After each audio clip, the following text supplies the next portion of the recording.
Tuhan melakukan, menggenapkan apa yang diwahyukannya kepada saudara dan saya. Yang diperlukan adalah percaya. Kalau saudara mau bersama Tuhan Yesus, tidak ada yang tidak bisa.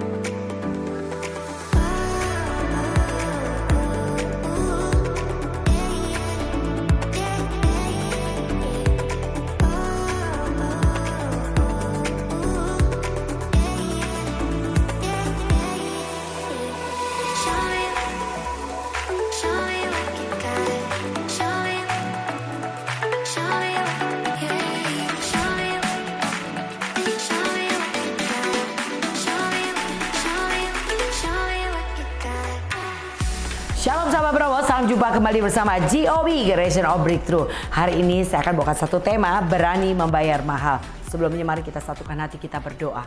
Haleluya, betapa kami berbahagia untuk kembali kesempatan demi kesempatan Tuhan percayakan kami menerima kebenaran firman-Mu.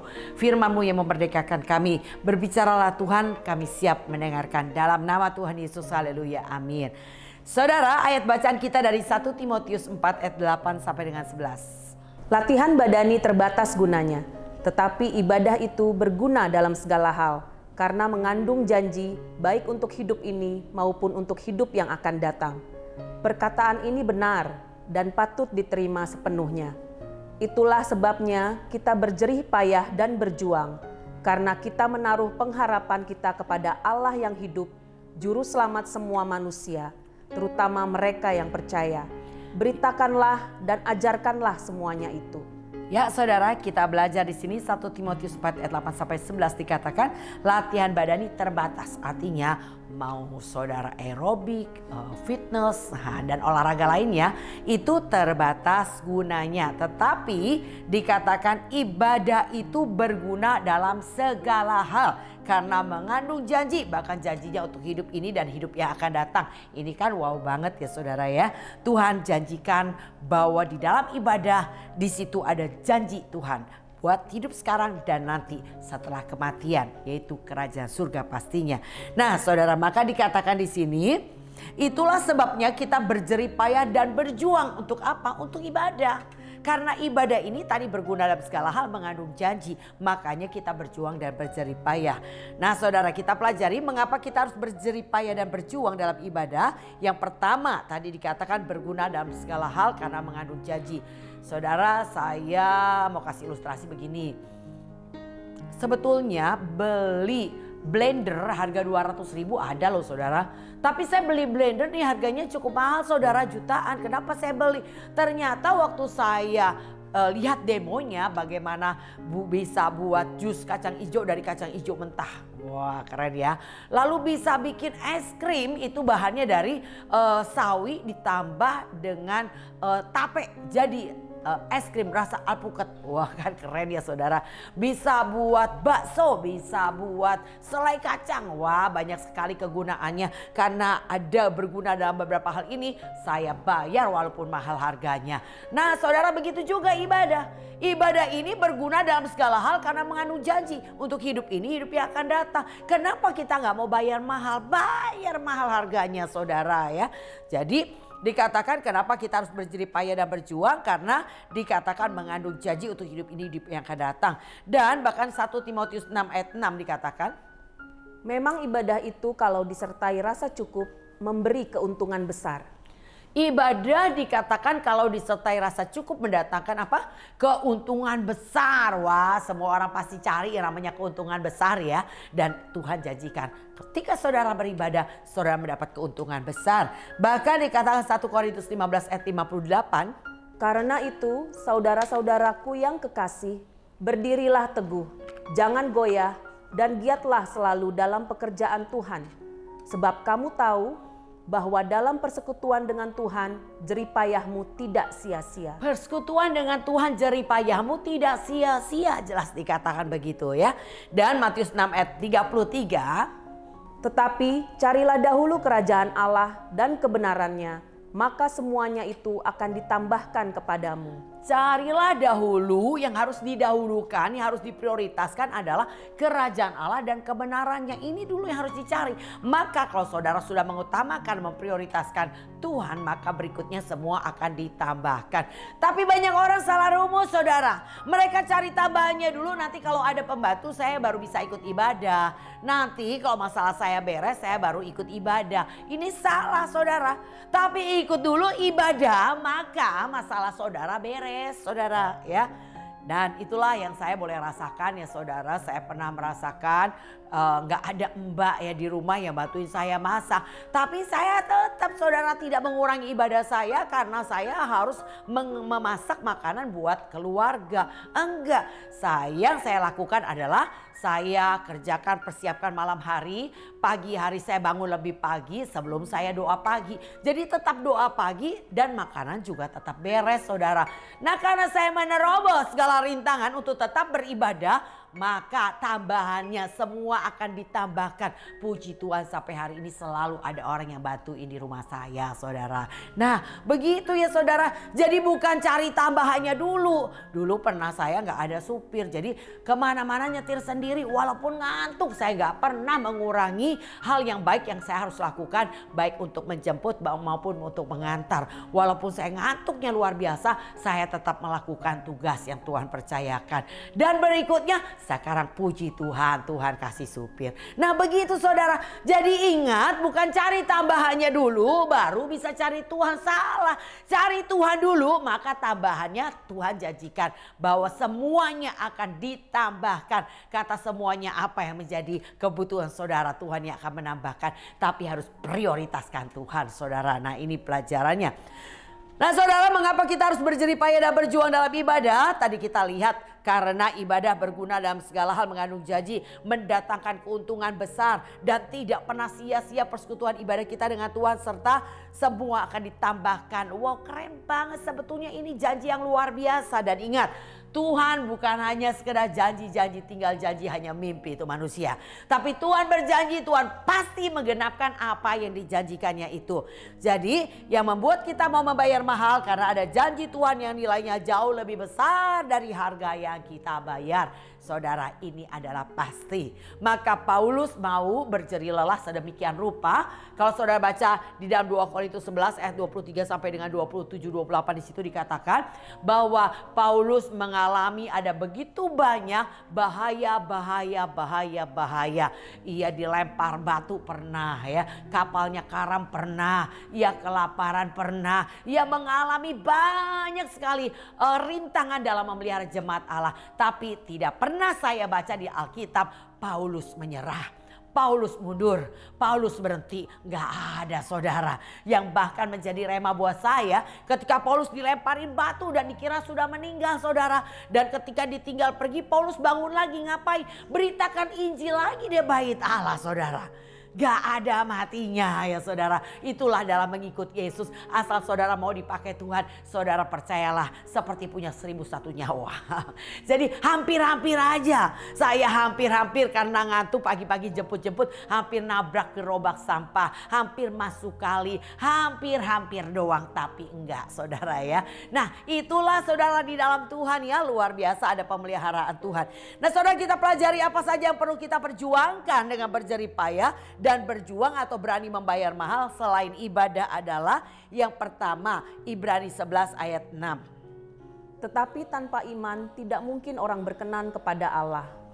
Sebab barang siapa berpaling kepada Allah, ia harus percaya bahwa Allah ada dan bahwa Allah memberi upah kepada orang yang sungguh-sungguh mencari Dia. Ya. Barang siapa berpaling kepada Allah, ketika saudara mau mulai ambil keputusan lebih sungguh datang kepada Tuhan, yang dua hal harus saudara lakukan. Pertama, percaya bahwa Tuhan ada. Tuhan ada, Tuhan hidup saudara. Tuhan yang kita sembah bukan Tuhan yang punya mata gak bisa lihat. Bukan Tuhan yang punya telinga gak bisa dengar. Bukan Tuhan yang punya mulut tidak bisa berbicara. Dia bisa melihat, mendengar dan berbicara. Amin. Nah, percaya bahwa Tuhan itu ada. Yang kedua adalah Tuhan memberi upah kepada orang yang sungguh-sungguh mencari Tuhan. Jadi cari Tuhan harus sungguh-sungguh alias ngotot. Ya saudara, berjuang. Nah ini yang Tuhan mau untuk kita lakukan dalam mencari Tuhan. Mencari Tuhan yang sungguh-sungguh adalah mencari Tuhan yang selalu dilakukan tiap saat, tiap waktu, tidak bolos-bolos ya. Kalau saudara baca 1 Yohanes 2 ayat 19 dikatakan orang yang sungguh-sungguh adalah orang yang tetap bersama-sama ya. Artinya tidak suka bolos. Nah begitulah yang Tuhan mau untuk kita lakukan. Sungguh-sungguh cari Tuhan. Cari Tuhan kalau sehat, kalau semua dalam keadaan baik, kalau lagi mood, itu mah gampang. Seluruh dunia juga bisa melakukan. Tapi dikatakan mencari Tuhan yang sungguh-sungguh adalah waktu saudara sakit, saudara tetap datang kepada Tuhan. Dan saudara katakan datang kepada Tuhan maka sakitku sembuh. Ini keren. Ini namanya orang yang berbeda saudara dengan dunia. Kalau dunia sakit minum Panadol, obat pusing dan tidur. Itu namanya orang dunia juga melakukan hal yang sama. Tapi saudara harus berbeda. Kalau hidup saudara sama dengan dunia ya nggak kelihatan sama Tuhan saudara. Sama ya. Jadi harus berbeda. Yaitu dengan cara ngototnya. Kenapa Sakius? Kenapa Tuhan melihat yang pertama kali dilihat adalah Sakius? Padahal Sakius ada di atas pohon. Sedang di hadapan Yesus kiri kanan depan belakang itu banyak orang. Kenapa nggak dilihat mereka yang di depannya? Tapi yang dilihat Sakius. Karena Sakius ngotot. Dia katakan ia berlari mendahului orang banyak. Dia naik ke atas pohon untuk bisa melihat Yesus karena badannya pendek. Nah ngototnya Sakius inilah membuat Yesus segera matanya terarah kepada Sakius dan berkata hari ini juga aku harus menginap di rumah kamu, dikatakan oleh Tuhan kepada Sakius. Amin. Jadi mari saudara cari Tuhan dengan sungguh-sungguh. Janji Tuhan mendapatkan upah bagi orang yang melakukannya. Yang kedua, saudara, kita harus belajar bertahan di dalam pencobaan, penderitaan dan pengujian yang Tuhan izinkan ya. Karena ada janji Tuhan. Dikatakan Yakobus 1 ayat 12. Berbahagialah orang yang bertahan dalam pencobaan, sebab apabila ia sudah tahan uji, ia akan menerima mahkota kehidupan yang dijanjikan Allah kepada barang siapa yang mengasihi Dia. Ya, ada janji mahkota kehidupan yang diberikan bagi orang yang bertahan dalam pencobaan. Kata bertahan artinya dia nggak pergi, dia nggak nyerah, dia nggak mundur. Bertahan artinya tetap dalam posisinya, yaitu tetap berdoa, tetap beribadah, tetap melayani Tuhan, dan tetap melakukan setiap kebenaran firman Tuhan. Nah ini orang yang bertahan saudara ya. Bertahan dalam pencobaan. Mau dicobain, mau mengalami penderitaan, mau diuji kayak apapun. Tetap kukan berdiri di tengah badai. Begitu saudara. Jangan bentar-bentar mental lagi ya saudara ya. Bentar marah, kesel, kecewa, mundur lagi. Mau berhenti dari pelayanan. Akhirnya diingetin, ditegur. Akhirnya maju lagi. Tapi begitu lagi. Diuji lagi, mental lagi ya. Kapan mau majunya kalau begitu saudara? Jadi yang diperlukan hari ini, mari saudara jadilah orang yang bertahan. Karena ada janji menerima mahkota kehidupan. Dan bahkan di 1 Petrus 4 ayat 12 dan 13 dikatakan demikian. Saudara-saudara yang kekasih, janganlah kamu heran akan nyala api siksaan yang datang kepadamu sebagai ujian. Seolah-olah ada sesuatu yang luar biasa terjadi atas kamu. Sebaliknya, bersukacitalah sesuai dengan bagian yang kamu dapat dalam penderitaan Kristus, supaya kamu juga boleh bergembira dan bersukacita pada waktu Ia menyatakan kemuliaannya. Iya, dikatakan jangan heran terhadap nyala api siksaan yang datang kepada kamu sebagai ujian. Ingat, nyala api siksaan dalam bentuk apapun yang datang kepada saudara dan saya itu adalah ujian. Katakan ujian ya saudara ya. Kalau saudara diperhadapkan pada ujian, apa yang harus kita lakukan? Mikir, bukannya marah saudara. Mikir bagaimana menyelesaikan ujian. Kan begitu kalau anak murid sedang ujian ya saudara ya. Harus mikir bagaimana menyelesaikan soal ujian itu. Dan demikian juga kita. Dikatakan jelas di sini bahwa jangan kamu heran terhadap nyala api siksaan yang datang kepadamu sebagai ujian. Tapi sebaliknya kita harus bersuka cita sesuai dengan bagian yang kamu dapat dalam penderitaan Kristus. Supaya kamu juga boleh bergembira dan bersuka bersukacita pada waktu ia menyatakan kemuliaannya. Kita sedang menantikan Tuhan menyatakan kemuliaannya pada saat apa? Pada saat pengangkatan orang percaya. Pada saat sangkakala terakhir diperdengarkan. Maka yang mati bangkit, yang hidup diubah dalam tubuh kemuliaan. Kita akan berhadapan langsung dengan Tuhan, saudara. Nah, inilah yang dikatakan kalau saudara harusnya bukannya marah, kesal, kecewa ketika menghadapi ujian. Ketika saudara menghadapi nyala api siksaan. Tapi kita harus bergembira, bersukacita supaya kita juga layak ambil bagian dalam kemuliaannya. Sebab tidak ada kemuliaan tanpa salib, saudara. Sebab jalan menuju kemuliaan adalah sangkal diri, pikul salib setiap hari. Ikut aku dan Tuhan akan bawa kita kepada tujuan akhir, yaitu kemuliaan. Ya saudara, itu yang harus kita lakukan supaya kita rapture ya.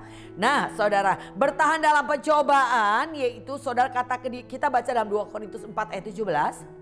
Sebab penderitaan ringan yang sekarang ini mengerjakan bagi kami kemuliaan kekal yang melebihi segala-galanya, jauh lebih besar daripada penderitaan kami. Ya, penderitaan kita alami mengerjakan kemuliaan kekal yang nilainya jauh lebih besar dari penderitaan yang kita hadapi. Halo saudara, dengar ya, bahwa penderitaan yang kita alami juga bukan karena kita bisa kuat menanggungnya. Tapi ada Roh Kudus yang menjadi penolong yang diberikan Tuhan kepada saudara dan saya. Dan Roh Kudus ini yang memampukan kita untuk kita menanggung segala sesuatu yang Tuhan izinkan. Baik dalam bentuk ujian, pencobaan, penderitaan, kemalangan. Tuhan pasti mampukan kita untuk melewatinya dengan kemenangan. Karena bukan kita tapi Tuhan yang gantikan kita berperang. Bagian saudara cuma mau, berikutnya Allah yang turut bekerja, bukan saudara. Bagian kita mau melakukan firman, bagian Tuhan memampukan kita melakukannya. Nah ini ya saudara, jadi apa saja perlu kita perjuangkan dengan berjerih payah dan berjuang. Pertama, cari Tuhan, harus bayar mahal harganya. Bertahanlah dalam pencobaan, penderitaan, pengujian. Yang ketiga, jangan melepaskan kepercayaanmu, kata Tuhan. Ibrani 10 ayat 35 sampai dengan 36. Sebab itu janganlah kamu melepaskan kepercayaanmu, karena besar upah yang menantinya. Sebab kamu memerlukan ketekunan, supaya sesudah kamu melakukan kehendak Allah, kamu memperoleh apa yang dijanjikan itu. Upah yang besar itu janji Tuhan. Semua mau mendapat upah yang besar. Kalau Tuhan bilang besar, besar beneran saudara. Dan bagaimana? Jangan lepaskan kepercayaan saudara kepada Tuhan. Ya tetap melakukan kehendak Allah, lakukan. Lalu tidak kita sadari, sangkakala berbunyi dan kita sudah di awan permai, saudara berjumpa dengan Tuhan. Wow, luar biasa. Inilah kerinduan kita semuanya. Jadi oleh karena itu, jangan ada seorang pun yang melepas kepercayaannya karena apapun, saudara. Tetap pertahankan iman kita ya saudara sampai garis finish. Walaupun jangan ada yang membuat saudara berhenti melakukan apa yang menjadi kehendak Tuhan. Nah berikutnya saudara, yang harus kita berjuangkan dan bayar harganya, Wahyu 3 ayat 10 dikatakan. Karena engkau menuruti firman-Ku untuk tekun menantikan Aku, maka Aku pun akan melindungi engkau dari hari pencobaan yang akan datang atas seluruh dunia untuk mencobai mereka yang diam di bumi. Ya, yang harus kita lakukan dikatakan Wahyu 3 ayat 10, Tuhan akan melindungi kita dari hari pencobaan yang datang atas dunia, yaitu siapa yang akan dilindungi adalah mereka yang menuruti firman Tuhan dan tekun menantikan Tuhan ya saudara. Artinya apa? Yaitu melakukan firman Tuhan di setiap kesempatan. Apapun saudara hadapi dan alami, ingat apa firman katakan, lakukan saudara. Dan ini akan bisa dilakukan kalau saudara sedang menghadapi aniaya ya. Pada saat saudara menghadapi aniaya, itu kesempatan iman kita bertumbuh. Ambil kesempatan praktek firman. Makanya waktu mengalami aniaya, jangan cepat marah. Duduk diam, tenang supaya bisa mikir apa yang harus kita lakukan ketika mengalami ujian yang seperti ini. Ketika menghadapi ujian aniaya, itu kesempatan iman saudara bertumbuh. Ingat ya, tanpa aniaya tidak ada pertumbuhan iman. Sebab iman saudara bertumbuh melalui penganiayaan dan pembacaan kitab suci. suci. Iman timbul dari pendengaran. Iman saudara hanya timbul kalau saudara dengar firman Tuhan, itu hanya timbul bukan tumbuh ya. Saudara dengar firman banyak dalam ibadah-ibadah itu baik, tapi iman saudara cuma timbul. Kapan tumbuhnya? Waktu saudara diberi kesempatan praktekkan setiap firman melalui proses aniaya. Itulah kesempatan iman kita bertumbuh. Oke.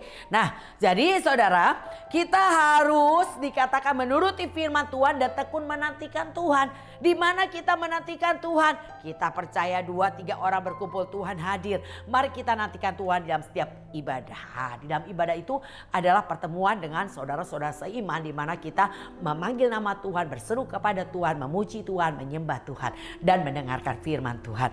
Jadi saudara disebut menantikan Tuhan adalah ketika saudara tetap bertekun di dalam ibadah. Nantikan Tuhan. Saya sangat diberkati sampai hari ini, walaupun film ini udah lama banget ya, tentang seekor anjing yang setia yang bernama Hachiko. Dia selalu menantikan tuannya di depan pintu stasiun kereta tepat jam 5 ya saudara. Dan ia tidak pernah tidak hadir menantikan tuannya. Walaupun dikatakan musim berganti musim, musim dingin, dia tetap datang. Dia dipindahin, anaknya pindah lebih jauh lagi, tapi dia tetap datang jam 5 saudara. Dan ketika umurnya makin tua, dia tetap datang. Dia setia tetap menantikan tuannya, walaupun tuannya gak datang-datang, dia tetap setia menantikan tuannya. Dan itulah yang Tuhan mau saudara saya lakukan. Kita punya slogan, kalau sudah memulai jangan mengakhiri sampai Tuhan Yesus datang. Dan saya melatih diri demikian. Ternyata ibadah itu memang perlu dilatih. Saya mulai dengan latih 1, tambah 2, tambah 3, tambah 4, dan tetap bertekun di dalamnya. Tidak ada alasan apapun, karena alasanlah yang membuat para undangan gak bisa masuk ke pesta. Jadi saya gak mau ada alasan karena apapun. Saya harus prioritaskan dulu jam dan waktu di mana saya harus hadir. Di situ saya akan hadir saudara. Nah ya, terus kita harus belajar ya saudara, menuruti firman, yaitu praktekkan firman di setiap kesempatan dan menanti-nantikan Tuhan. Percayalah, Tuhan akan meluputkan janji Tuhan. Tuhan akan meluputkan dari hari pencobaan yang akan datang atas dunia. Dunia akan dicobai saudara, seperti apa yang kita alami beberapa tahun ini ya saudara ya. Melalui pandemi ini ada pencobaan yang menguasai dunia saudara. Tapi puji Tuhan, saudara masih tetap bertahan hari ini ya.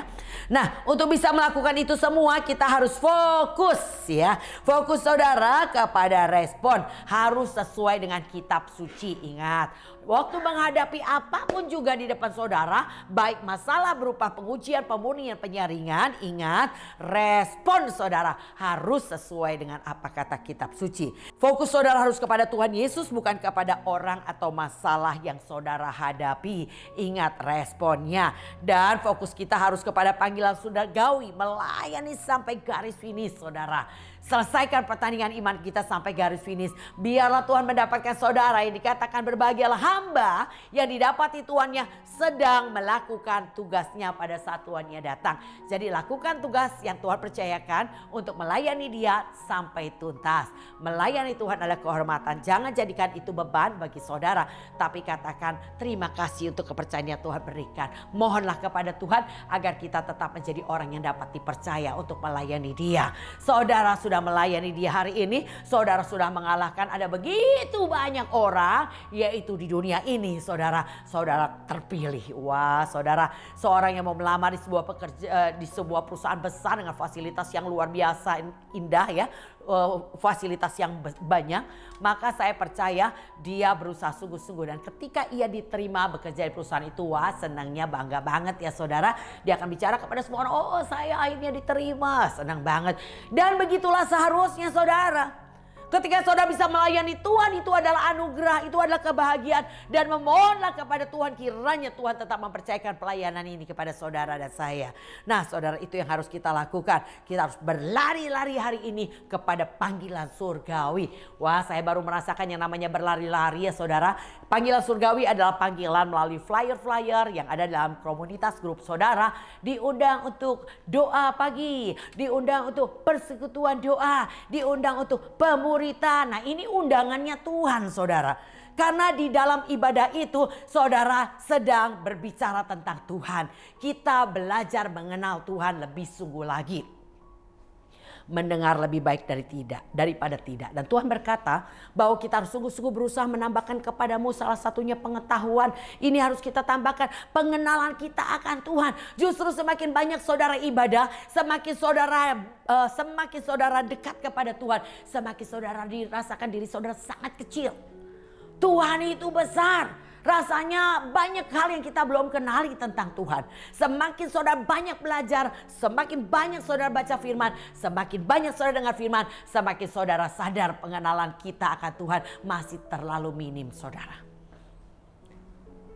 Seperti ilustrasi yang sering saya katakan, kalau saya mau anak saya pintar bahasa Inggris, dia kan harus keluar rumah, beri waktunya untuk kursus bahasa Inggris, bayar uang lesnya, duduk diam dengarkan apa kata guru les. Dan ia bisa pintar bahasa Inggris. Nah kalau anak saya mau juga supaya dia pintar bahasa Mandarin, dia harus keluar lagi beri waktu yang berbeda untuk ikut kursus bahasa Mandarin. Bayar uang lesnya, duduk diam kembali dengarkan apa kata guru les Mandarinnya supaya pintar bahasa Mandarin.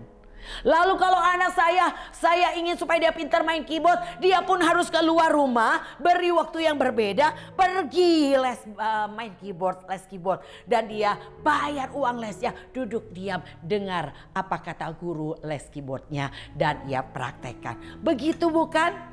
Begitu juga saudara dengan ibadah. Saudara ikut doa pagi, saudara dengar firman. Saudara ikut persekutuan doa, saudara dengar firman. Saudara keluar rumah ikut lagi dalam komunitas, saudara dengar firman.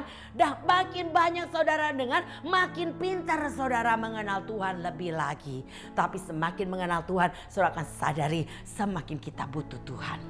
Maka dikatakan jika engkau berusaha sungguh-sungguh menambahkan kepada imanmu salah satunya pengetahuan, maka engkau akan dibuat semakin giat.